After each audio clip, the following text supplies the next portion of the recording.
interesting man. First of all, really welcome. The welcome drink was what we call a tomato schnapps.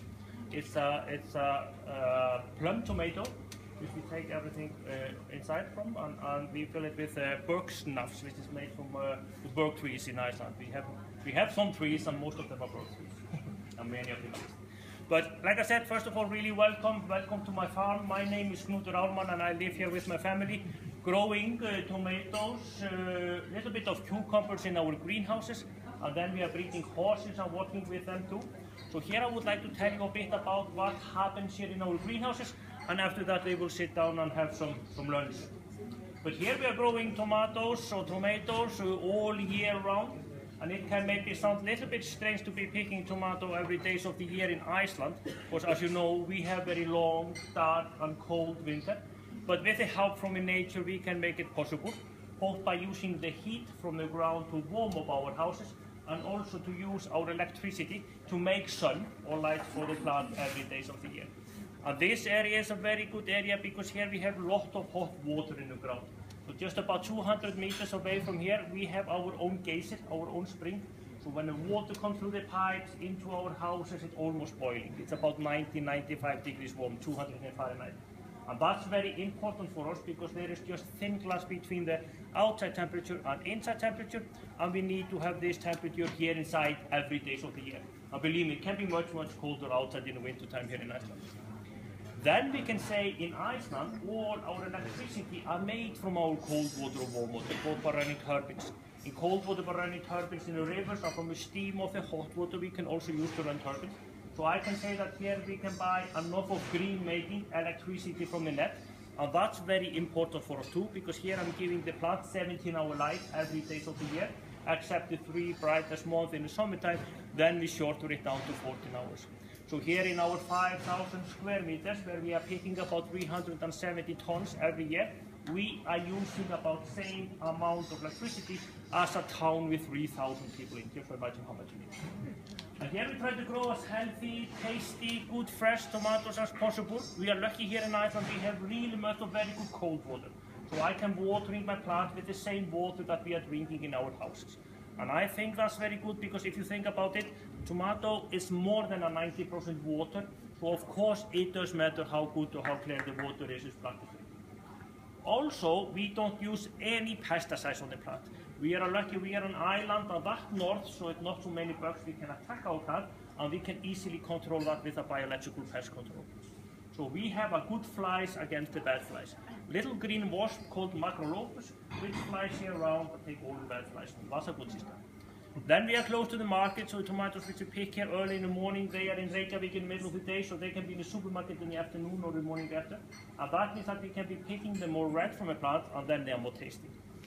We pack them here by ourselves, and you can see we mark them with our logo. On the top of the label stands Fridheimar, the name of my farm. And I think it's nice when you go to your supermarket that you know who has been growing the vegetables. And in our plum tomato, we took it even one step further and we put a picture of me and my wife. And some notes about our farm, just to get closer to the people who are eating our tomatoes. And believe me, it worked very well. We got many warm and nice response of that. People like to see the, what we can say, the faces behind the food we're eating. Then I would like to tell you a bit about our plants. We have to change all our tomato plants 2 times per year. So that means that we are growing each plant for about 9 months, and then the plant is about 8-9 meters long when we take them out in the end. We start them all in there in our baby house. We start them from a seed, and the first 6 weeks we are growing them in there. Then they're about that big, ready to be planted out in the houses, but after we have planted them out, we have to wait another 7 weeks until we can pick the first tomato. That could be a difficult time because we are giving them all the light, all the cost, and not getting any income from them. So that's why we have made a system which you can easily see here, which we call an interplanting system. So here between are the new plants which we planted out for 5 weeks ago. Outside are the old plants hanging, and they are from last May. In the same week we did the planting, we took the top of the old plants to stop them to grow, and now it will take us about the same time to finish the tomatoes of the old plants as it will take for the new one to grow up and start to harvest. So that means that we can be harvesting from every square meters every week of the year, round and round. Each plant is growing about 25 centimeters every week, so we go through all our plants every week to twist them around the rope, otherwise they would just fall down and break. And every week the plant is coming with 3 new leaves and 1 new thrush. So we take 3 leaves of them every week and we are picking 1 thrush of them every week. If you look at the new plant, you can see the newest thrushes and they are flowering. These flowers, they have to be pollinated, otherwise we will not have many tomatoes. And to help us to do that, we have a very good help. We have our bumblebees. So we have here about 600 active bumblebees working for me every day, also Saturdays and Sundays. They are really good workers. And they come in boxes like this, all the way from Netherlands. And in a one box is about 60 female working bees which flies around to pollinate the flowers, and the one queen which never comes out. And these working bees, they live for about 6, 7, 8 weeks. After that, their lifetime is over. But in the same time that is happening, then the queen has been making new bees which comes out from her eggs, and they come out of the box. And many of them are man bees. They don't like to work, you know how the men are. They just fly around looking for another queen. So then we have to change the box. So we are buying about 2, 3 boxes like this every week of the year.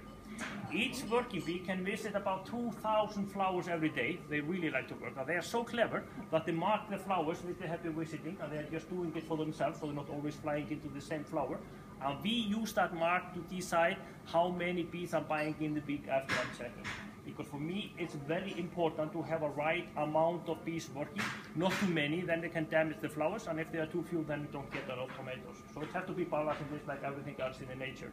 When I finish, I will open the box so you can have a look inside. You can see the flies, maybe you can see the queen, she's the biggest, and you can also see the honey which they have been making by taking the pollen from the flowers. What is maybe most important, that is our plant feels good. The climate has to be right, and to help or to steer that, we have a steering computer in every greenhouse connected to our weather station, connected to a mother PC computer which is connected to the internet. So whenever I go somewhere, I always have my iPhone with me so I can go into the internet, check if everything is working fine.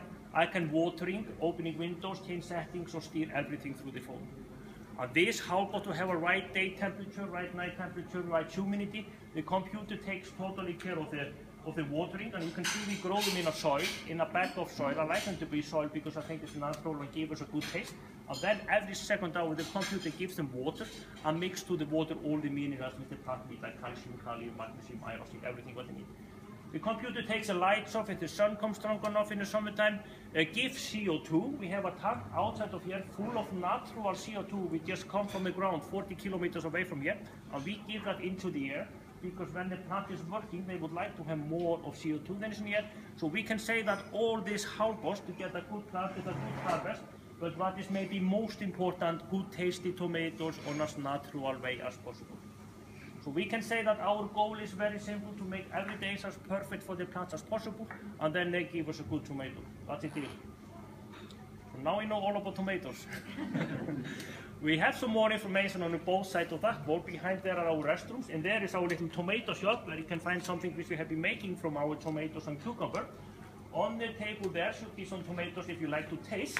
But then your lunch is ready, and of course we serve something from the plants which you will be sitting beside. Your table is over there, close to the small plant house, the baby house. We offer a tomato soup with home-baked, freshly baked bread. On the tables are some cucumber salsa and a butter, which is very good to put on the bread. A sour cream, which is good to put in the soup. And then we have some basil plant with a sizzle in, so you just cut yourself a basil into the soup. I bring water on the table, and then I will come and ask you to see what you would like to drink with the soup. And after that, we will have our dessert and a coffee, of course. I will be around, so if you have any questions, please come to me and I will be glad to answer. And please go around, and when you're ready, your lunch is ready. Thank you. Okay, bon appétit. Thank you. Here are the bees, and the queen is here. You can see the big one here. Oh, yes. Oh, I see her. Oh, my goodness, she's big. Oh, it's covered. Oh, no, Whoa. Oh, golly, that is so cool. What do I say?